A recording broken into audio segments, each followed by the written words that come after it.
We're here with Scott Belsky, who is the Chief Product Officer at Adobe.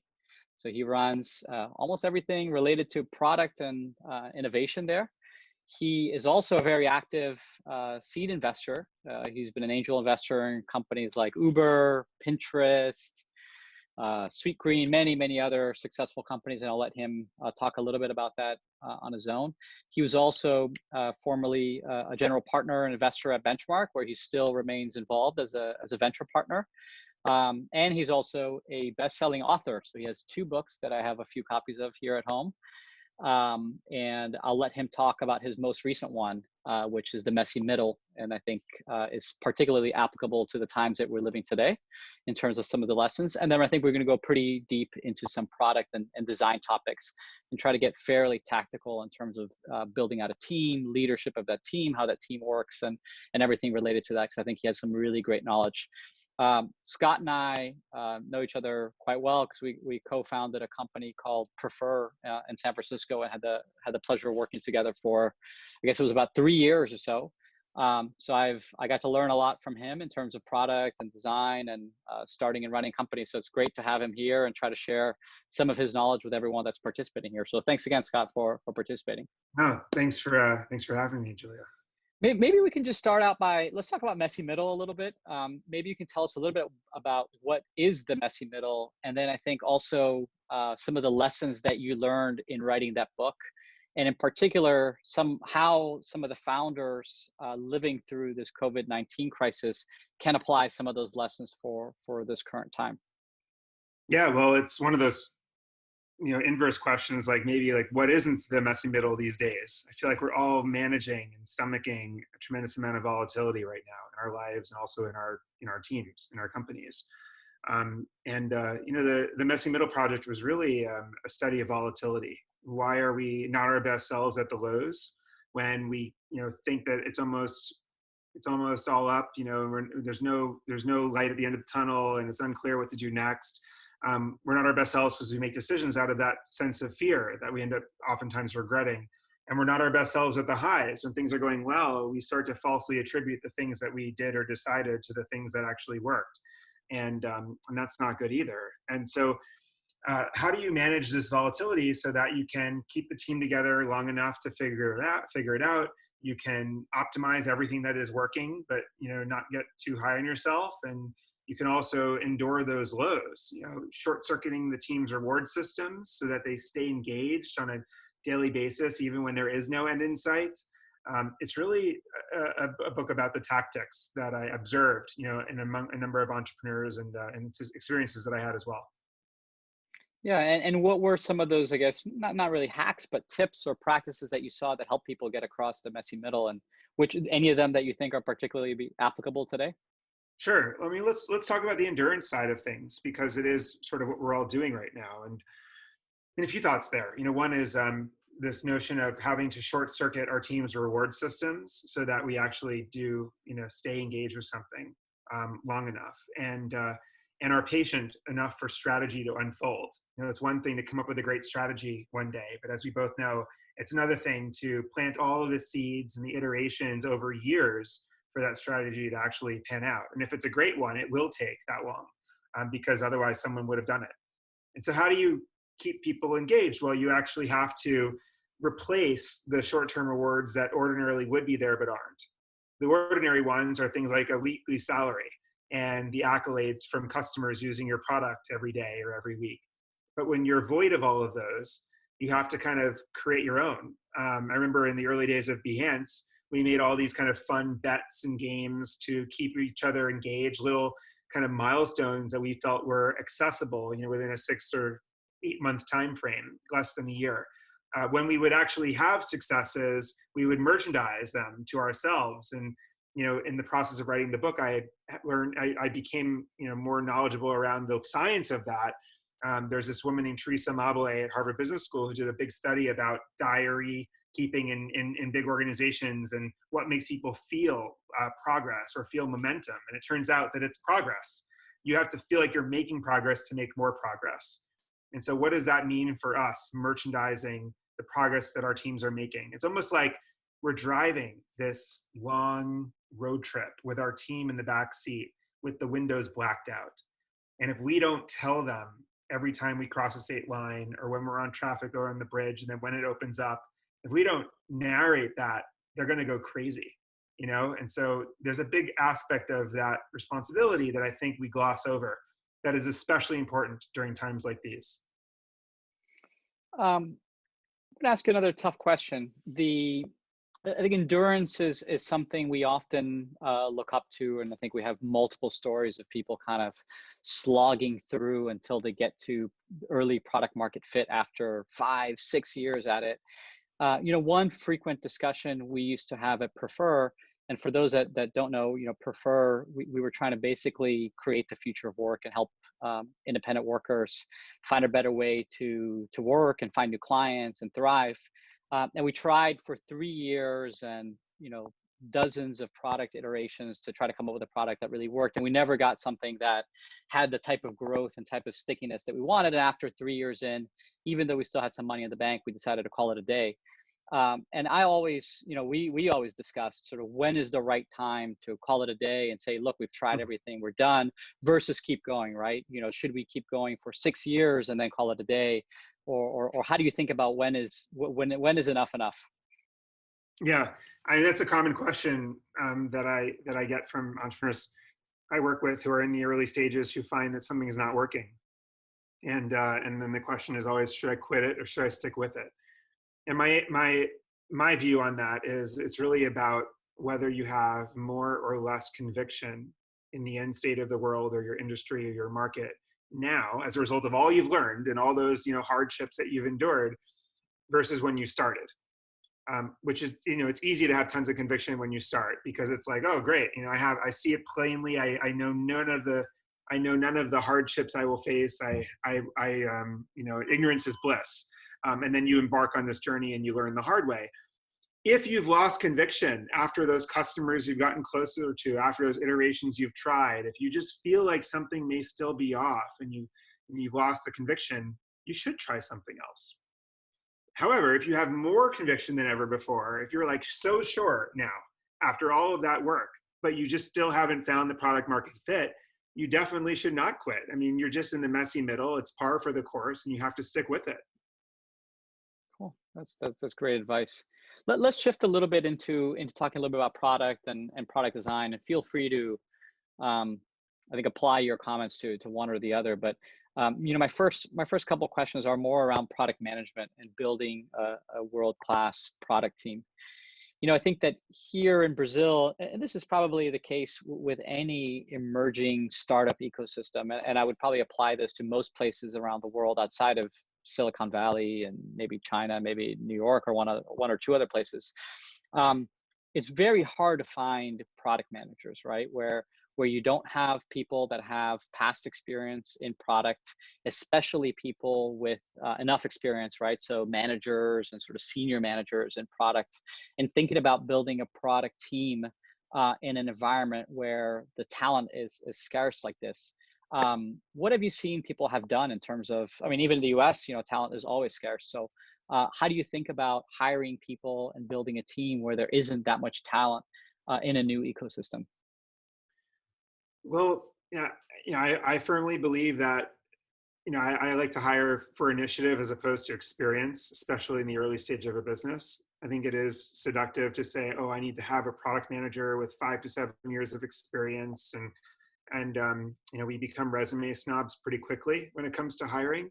But when you're in early stages, where sometimes the hardest talent to hire for is the willingness to just do whatever it is that needs to get done, whether it's within your job or outside your job, to care indiscriminately about what will actually move the company forward, and to learn, like still have a really steep learning curve.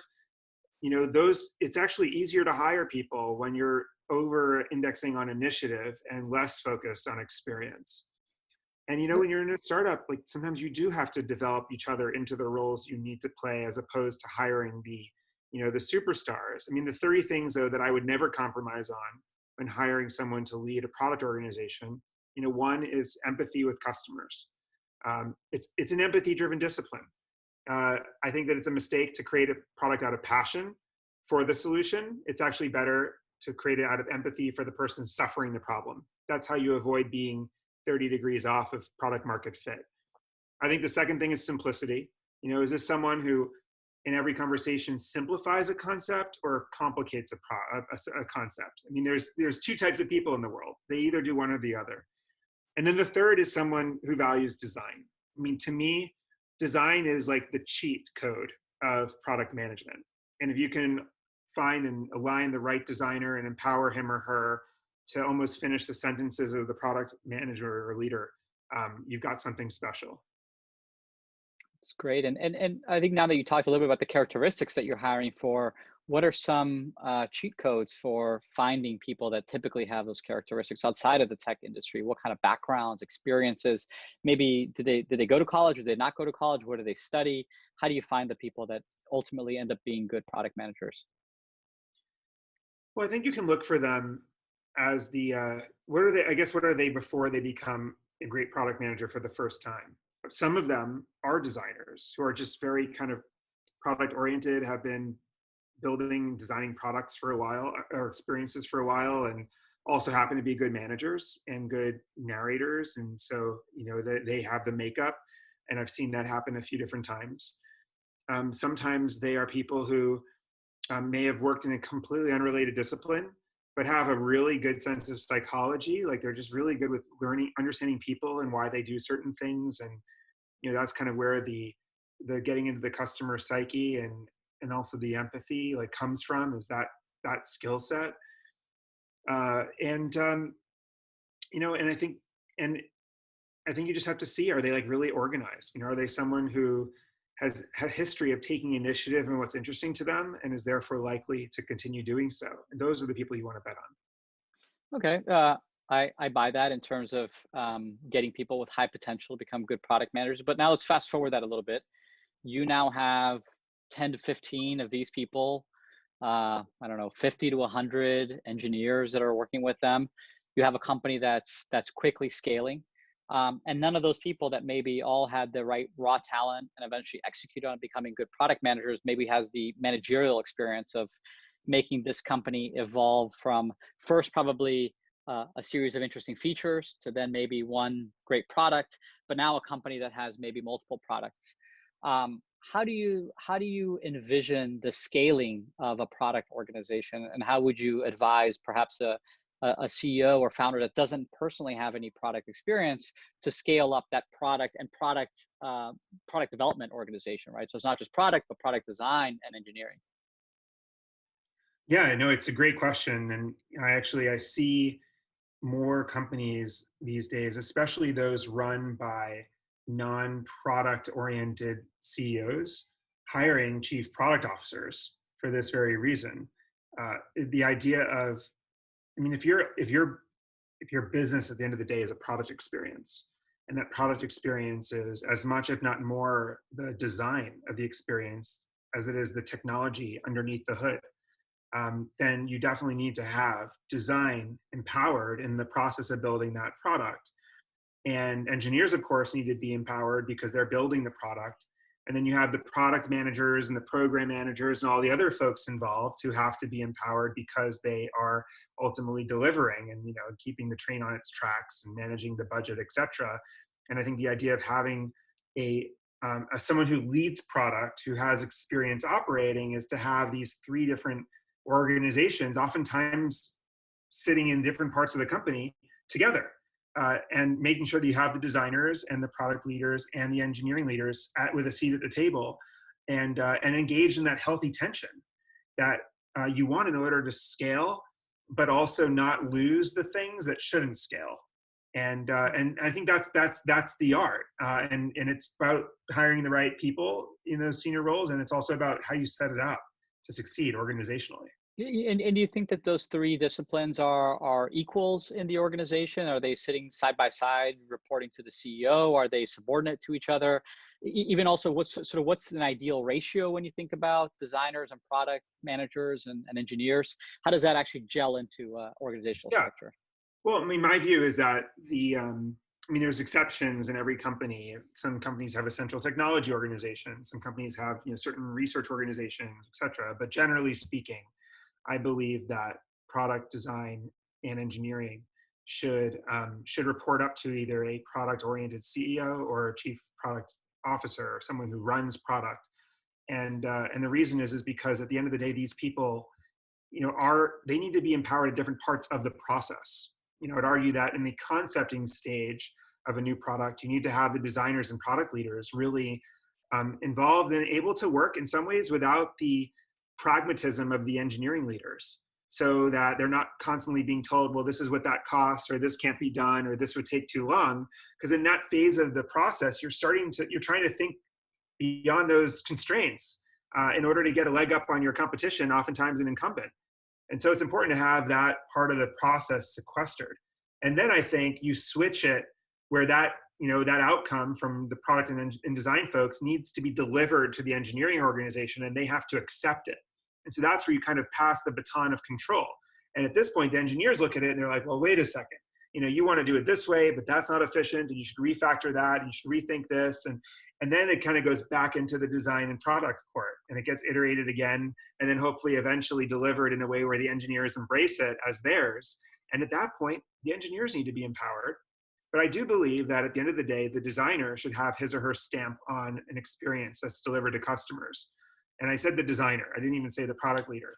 The designer, because that's the source of truth of experience. And I don't think a lot of companies get that. In fact, the idea of a designer having that control at the end is like crazy because of all the all the trade-offs that were made throughout the project that ultimately, hit the design and make it a worse experience. But if you can do it, you're in the top 1%. I want to go back and unpack like a bunch of different things that we just talked about. But first, actually, from a clarification standpoint, when you say a designer, what do you think of when you think about a great designer? What does that person know how to do? What are their responsibilities? What's the background of that person? Because I think different organizations and different places use that word in very different ways. Yeah. Well, the designer is ultimately crafting the experience of the product or service. They are responsible for the interactions, just the conception of the default states. This notion of the devil's in the default, as my friend Dave Marin likes to say. I think that's one of the golden rules of product, and that is a responsibility of the designer to actually consider what should we remove from this experience to make it even simpler, or what is the implication of adding this? What is it going to make customers do or get disoriented around that will ultimately, toll the experience? And so, designer is someone who has the skills and the wherewithal to lead that process. Do they have to have a foot in engineering? They need to know how to code. Do you think that's necessary? How technical they have to be? Yeah, I don't think it's necessary. However, I think they have to understand. Just like I don't think you don't have to have been an engineer to lead a product organization per se. You do have to know what the right questions are that you need to ask and when you need to ask them. And I would say similarly with the designer, they need to understand why the constraints are constraints. They need to understand, the different, why is, making many calls to the database, worse than making one call, and how can you actually design something so that it makes one call by default and then more calls if someone actually opts into seeing more. I mean, there's a logic, I think, that a great designer needs to have for engineering if they don't know how to code themselves. Let's go back now to you were talking a little bit about it seemed like a lot of what was underlying some of your comments around how product and design engineering work together is really about delivering a superior experience to the customer, right? You actually want something that's just better. And I think that's there's a delicate tension there between how it's almost like the tension of sort of is better, is done better than perfect, right? Like how much should you be iterating and polishing and improving a feature versus saying this is good enough, I want to move on and I want to cover more ground. How do you balance that tension? Because I know it's a frequent debate in, I don't know, every product organization I've ever worked with.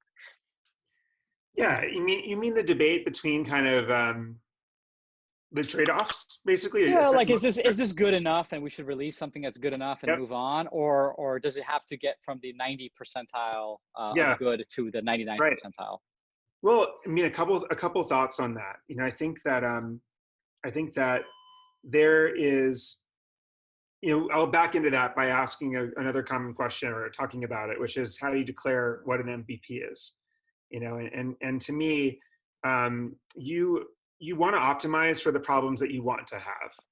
And what I mean by that is you want people to be using your first version of your product to the extent where they start asking you, oh my gosh, like, please add this, please add that. Oh, I want to be able to add a group of people to collaborate with me as opposed to entering them manually.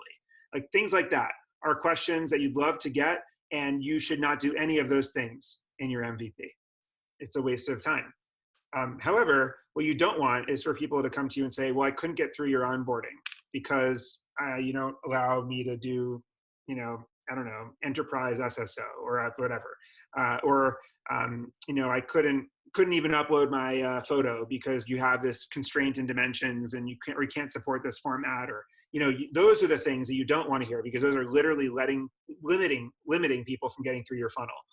And so it's almost like, what is essential to get people through the funnel to the point where they get any amount of joy, and then everything that comes after that is they want to get more value out of my product, leave until post MVP. And so when it comes to doing the debates with the designers and engineers about what are the trade-offs, what makes it in, what makes it out, I think that has to be kind of a core principle in making those declarations.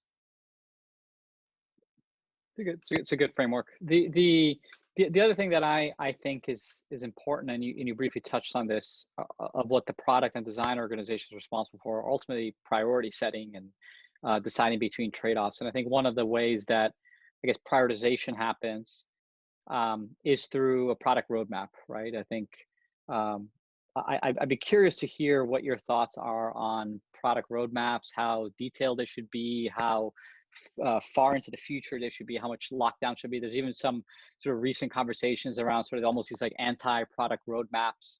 How do you think, how important is that? And then sort of really around prioritization and the role of the product organization in setting priorities. It's a great question. And I think the purpose for me of product roadmaps is in two camps. One is flag planting and one is road building. On the flag planting side, I find it's very important to help a team understand where they're going to land. Next year, what is the product going to look like? And what are the core building blocks that we are going to have to add to get there? And that is a super important thing that needs to be developed. And I love actually building a prototype of even what that product experience will be years away, potentially. It's just a North Star. It helps everyone get a sense of judgment and alignment that serves everyone day to day. So that doesn't have to be very high fidelity. It can be somewhat, hand wavy in terms of where you're going. And, but it's an element of a product roadmap that you need to have and need to share as a narrative. When it comes to road building, I think it's really about sprints and, and clear milestones and a reason why. And then you kind of look at those things in a timeline, and you start to make little, debates about, should this be over here or should this be over here? And there's always kind of a cutoff based on your resources. So, what can we achieve in the next 6 months? Well, we can probably go up to here. Oh my gosh, but I really need that, and then you have that debate. Perfect. How would you say that your experience applies to organizations that are maybe a little less software driven, maybe less technology driven? Like I know you're on the board of Sweetgreen, right? For the folks that don't know, it's a sort of a salad and healthy food brand in the U.S. Sort of fast casual healthy food brand. I don't know if I'm describing it properly. But how does this apply to businesses like that are more ops heavy, right? Like that maybe there's not such a clear product management organization. How should you think about product and design in those situations? Yeah, well, I was on the board for a few years, and I was, there specifically to help them become more of a tech business, which involved building a real mobile app and the behind the scenes order management system, and just designing the experience not only for their customers but also for the people behind the counter to make them more productive and efficient and happy. And it's always it's interesting to retrofit an organization whose product is, in this case, salad. to become a more kind of technology and experience driven business. And I think to start, you kind of have to like reshift people's mindset on what the customer experience is. It's not just the salad that someone's getting. It's actually their experience ordering it, waiting in line, getting it, going home. Like when you open it, like what is your experience? All of these are actual details that the founders really cared about, and they felt like more than half of it was a digital experience. And so they actually shifted the entire company to reflect that, even though, again, you look at it as a salad company. And so, and that's how the business was run. They were like, hey, more than 50% of our orders are suddenly going to be on mobile, and likely more than 50% delivered at some point. And so what does that mean for our packaging and for the emails and for the personalization of the experience? If you don't eat meat, should you see meat on the menu or not? Like, that's a good debate. Let's discuss that. And those are the types of things that that helped us inform what the organization should look like. And when it came to that, we hired people, from the product and design and technology world that were from more digital experience companies. But I guess it all started from a company DNA, that sort of the experience, sort of this user-centric design, the user experience was really critical, right? It wasn't just, hey, we're an assembly line for making salads at the lowest cost, highest price possible, right? It was Right. about that experience. And by the way, there's another aspect to this, which is what talent would want to work at a company that doesn't value experience. And if they have the talent to build the experiences, like, it's interesting. Talent is not stupid. Talent wants to align itself with an organization that shares the same values, and so that's that plays out. You can't fake this stuff. Yeah.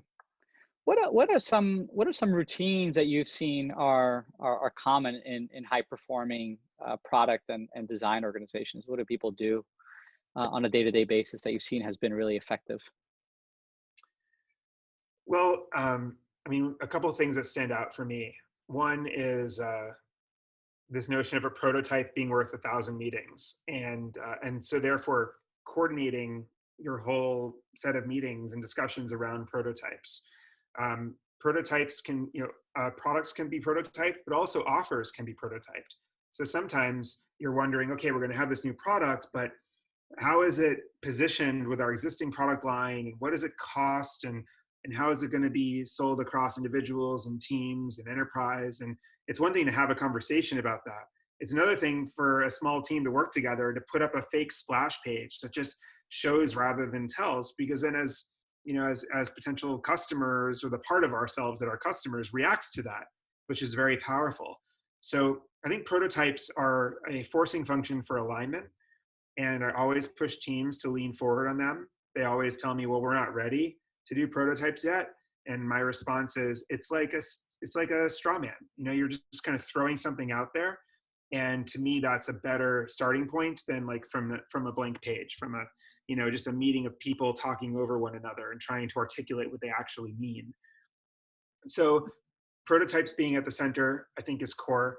A culture of accountability. So what are the action steps that come out of every meeting, and who owns them is really the only thing I care about. And I'm always trying to make sure I leave with that, because it's easy not to. In fact, it's tempting not to, because sometimes it's not clear. And no one wants to like kind of bring that up and be the one to be like, well, who owns what? I mean, who wants to say that? But you have to be the leader who's forcing that. I think the third thing is surfacing the elephants, as I like to call them. I think that especially when you have different organizations at play, you have like the marketing organization and the designers and the product folks and some other engineers from a different organization, et cetera. It's easy for certain things in the room to go unsaid, and for everyone to be kind of like thinking about it. And I think sometimes the leader's responsibility is to say what everyone else is thinking, but no one wants to say. I mean, that's the same thing as calling out the elephants. And when you do, I mean, you take a leap forward in progress. On that second point about accountability, can we talk a little bit about setting goals and OKRs? I think especially, I guess, at a company at large, but even just with the product and product development organization. Any tips on finding, I guess, what you'd call a North Star metric, sort of any successful examples of doing that, and metrics and goal setting? Yeah, I mean, this is one area, Julia, where I've learned a lot from you. I think that reducing many different metrics that could be learned or could be optimized for down to one that is directional for everything that's important for the business, and then getting everyone laser focused on that one, on what that one thing is and how to make it work.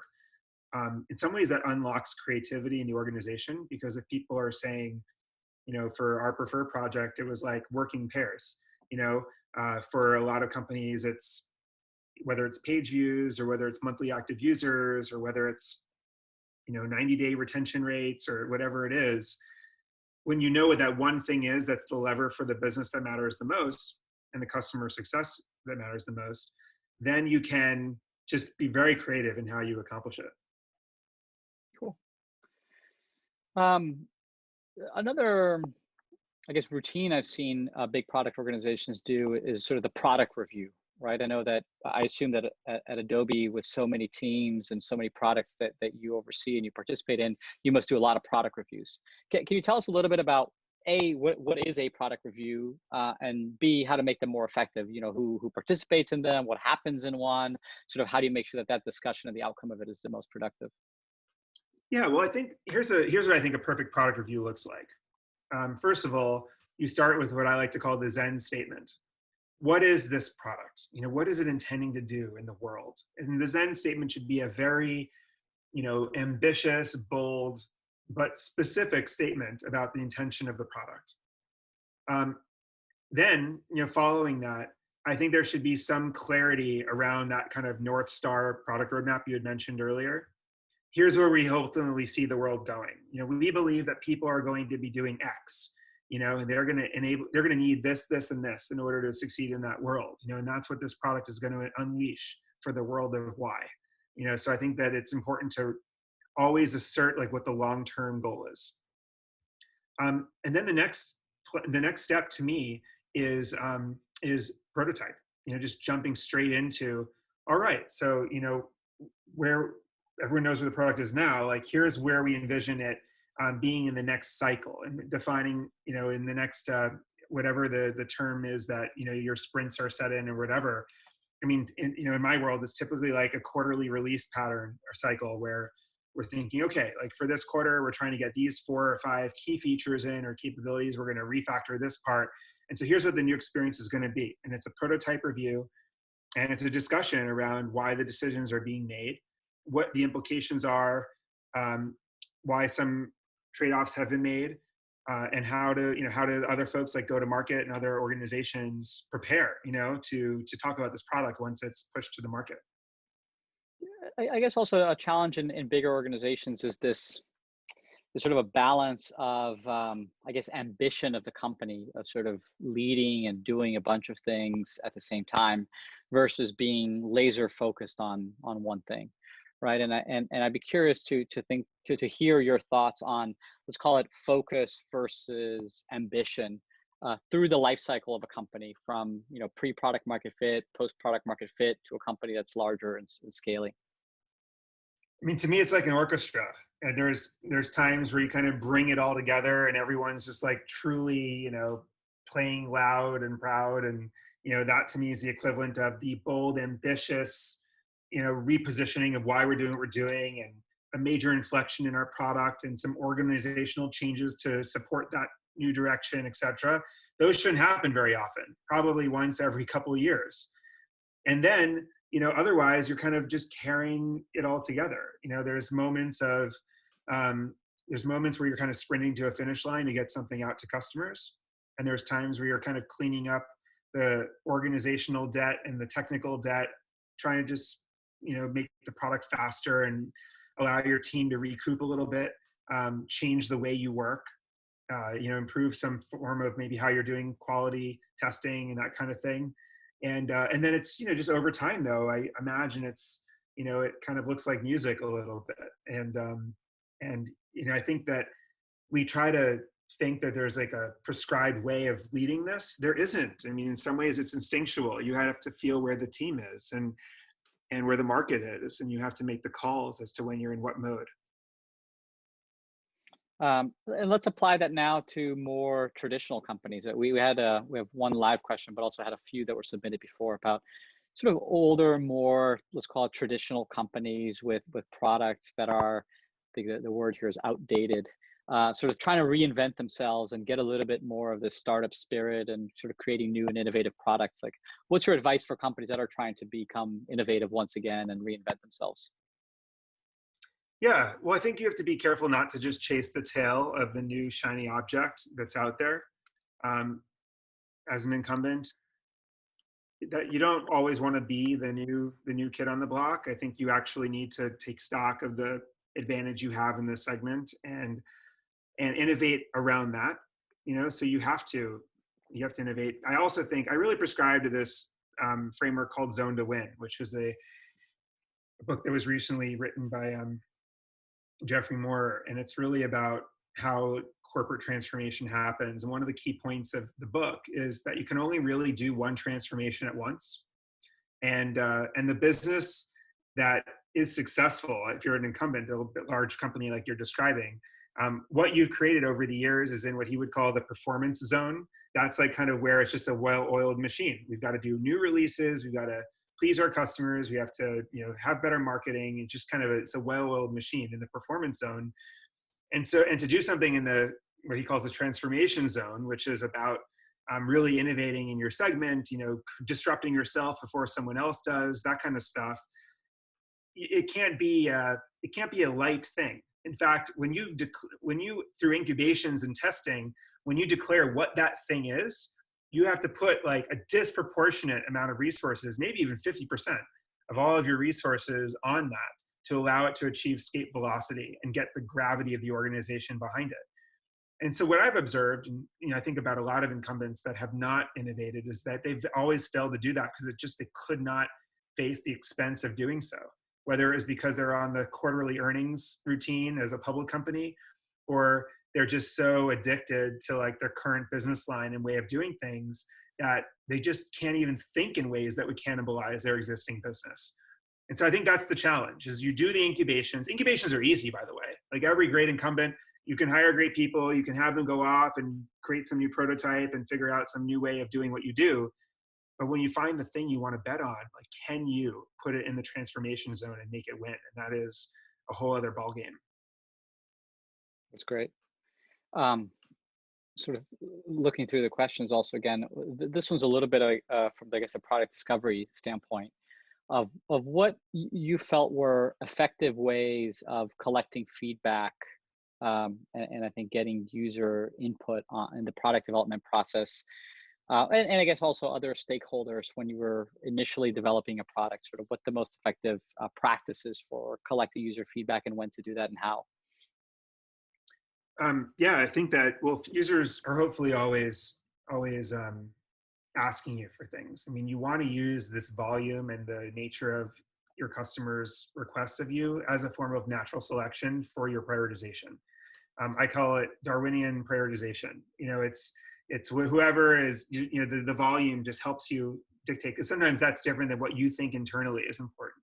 So you really have to tune up the volume of what your customers are saying in that regard. However, like, I think the most valuable feedback is just from watching customers use your product. Nothing beats it. They can tell you, oh, one thing, and then you actually observe them and it's an entirely different thing.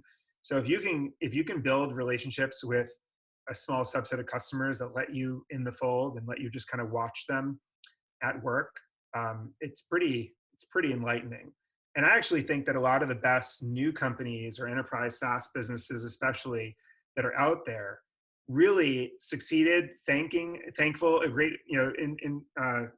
in thanks to like a small set of maybe 5 to 10 customers that they just got super close with. And those are probably the unsung heroes of all of these great successful companies, because they probably got no equity in the business. No one remembers their name. Well, the people who built the company remember their name, but no one else knows who they are. But they actually helped the product, find its true customer. What is the role of design and product design in a much more enterprise SaaS company, especially maybe one geared towards developers, right, where there's not as much of a, call it, Yeah, user-facing side? Is there a role for design there? I'm glad you asked that question. I think that the consumerization of the enterprise is like a major theme that's happening now. Why is it happening? Because no one wants to try to figure out how to use something. No one wants to take 6 hours to do something that could be done in 6 minutes. Everyone has been socialized with the nature of the phone and the UI of our everyday life. And then when you go to work, you don't want it to be more complicated.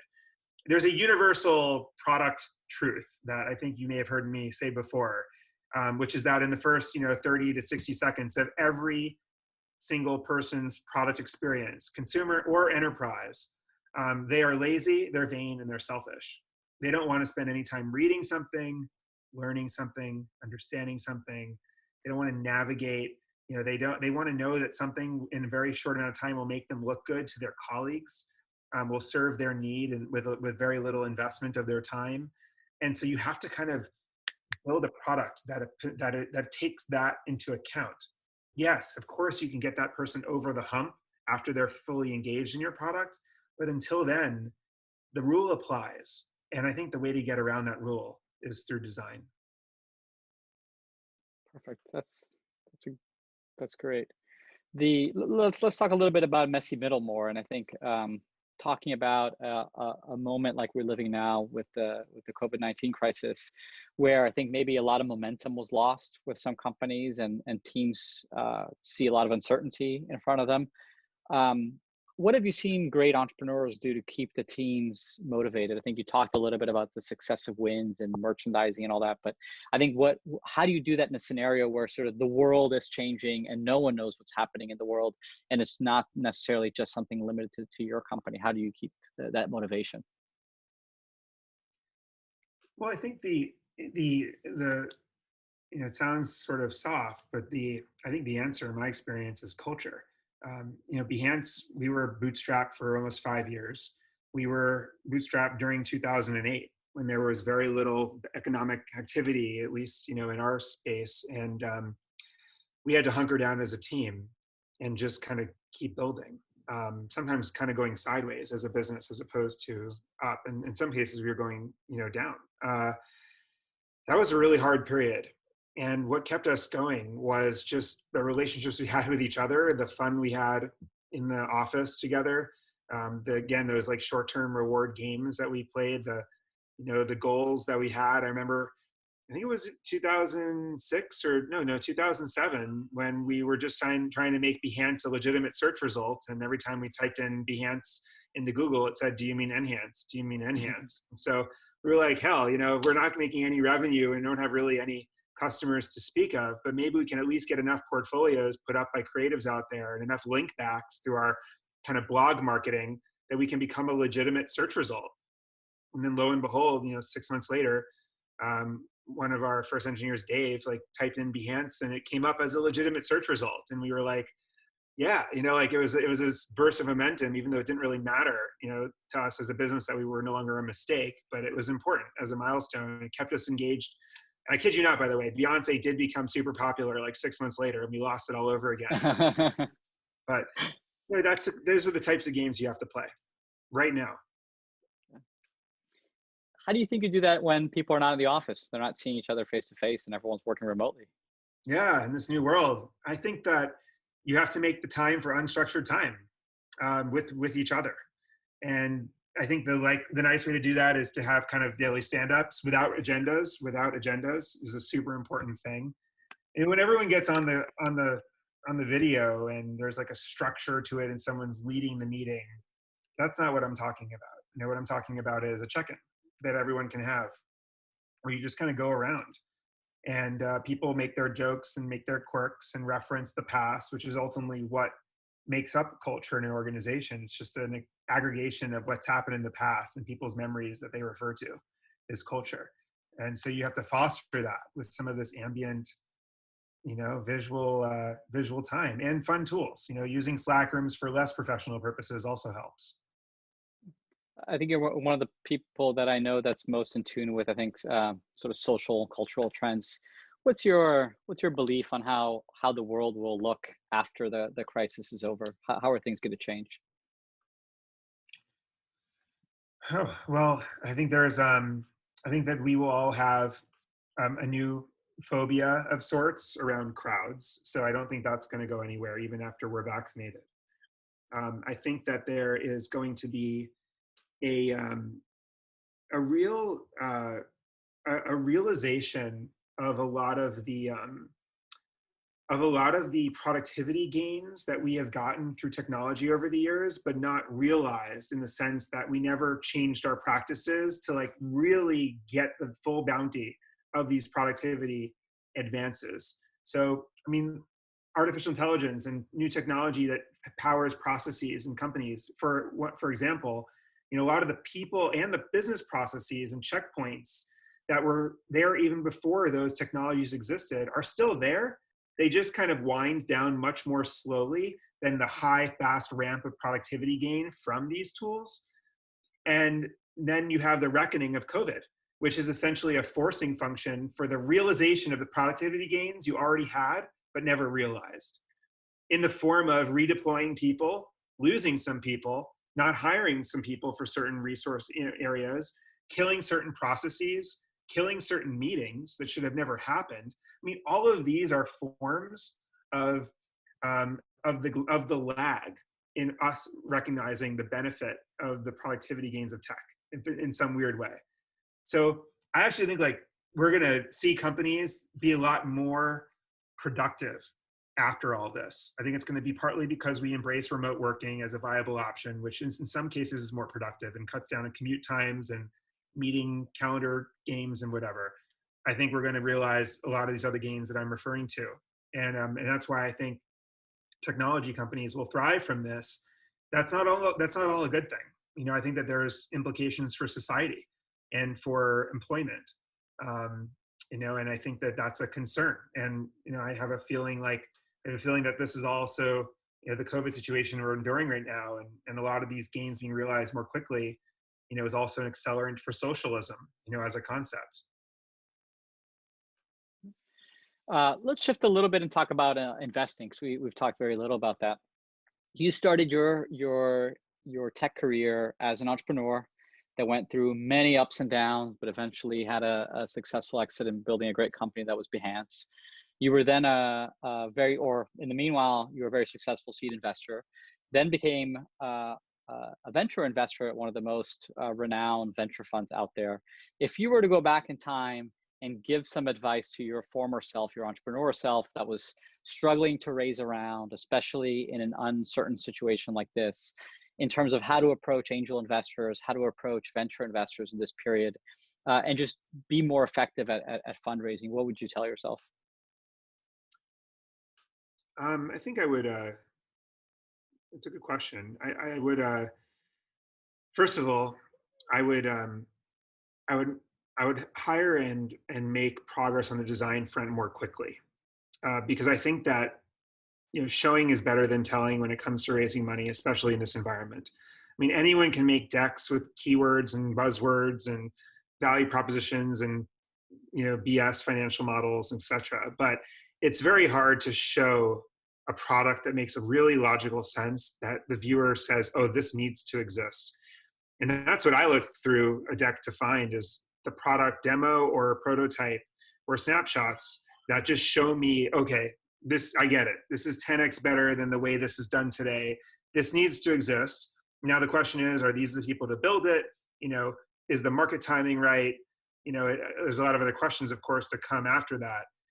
But I would advise entrepreneurs right now to hunker down and really focus on showing rather than telling that story. And I would also, you know, I wish I could, I mean, the one thing I would really tell myself if I could go back is stop doing too many things, do fewer things in the business so you can really consolidate your bet on the thing that you think will matter most, which is typically, I think, right. Entrepreneurs typically know if they have 5 different, you know, ideas in mind, or different products or different features within a product, they typically know which one is probably going to be the most important one, but we still like to hedge ourselves by doing more. And I would go back and stop myself from doing that. And on the things that I did do too many of, I would encourage myself to kill them more quickly. It's good advice. And if you were to take that advice now and talk to an entrepreneur in a sort of in an emerging market or to an international market like Brazil, pitching to venture capitalists in Silicon Valley, right? Obviously, the bar for getting a meeting, getting an investment is that much higher. What advice do you have for foreign companies where the market's a little less known to get through and make a compelling pitch to someone like you or some of the funds that you've worked with in the past? Well, in some businesses, I think you can have an advantage by saying, "Hey, listen, there's a business in the U.S. that is like this, that is doing this well, and there is not a good viable option like that in this region. And here's why it needs to be regional as opposed to global. And we're building it, and then here's the prototype, et cetera, et cetera." So I think there's that avenue that works for some teams, and that's very compelling. And there's a lot of great investment firms, Tiger and others, that historically just went to other regions, backed what was working there, and and benefited as a result of that strategy. I also think it's interesting these days to play up the talent advantage. Uh, there's pockets of talent all around the world for different reasons. I mean, there's a pocket of PhDs focused on 3D and immersive technologies in France. Um, there's some of the best interaction designers and infographics designers in the world are in Central and Eastern Europe. There's different like pockets of talent. So don't apologize for being in a outside of Silicon Valley region. On the contrary, lean into the advantages from a talent perspective, because it's really hard to hire anyone in Silicon Valley these days. And then once you do, it's really hard to retain them. And it's like a poaching orgy of craziness there. And so it's nice to be kind of out of that. I think you should play that up as an advantage. That's great advice. I want to ask you one last question to wrap up here, which is really around the importance of design. And I want to apply this question a little more broadly than the person that submitted them. But he asked, how do you make the case for the importance of design to founders and executives of companies that are either, let's call it, very engineering driven, and don't necessarily see the value of being more product and design driven, or let's say very operations and sales driven. How do you make the case for that founder or that CEO of the importance of design in every company? That's a good question. I find myself going back to a few kind of arguments that I'll use occasionally when I meet people who don't get it. One is the argument that this product will ultimately win not because of the technology, but the user's experience of that technology. And you engage in a discussion about what that really means. It means, can people navigate? Are people choosing this over something else that's already in the market because it's easier to use? You kind of go through all the different reasons why that is, so that they believe it. And by the way, it's usually true. And then you say, well, guess what? Guess how we're going to make it a superior user experience. If that's just, if not more important than the underlying technology, then we have to have the best designers, and we have to set them up to succeed, and they have to have a seat at the table, and they have to be empowered throughout the process, and their stamp has to be on it before we ship. Like, you kind of have to, then an if then kind of argument. And I also think that there's an argument, and there are a lot of great references, Apple chief among them, that the science of business is scaling and finding cheaper and better, or cheaper and more efficient ways of doing everything. But the art of business is the things that don't scale.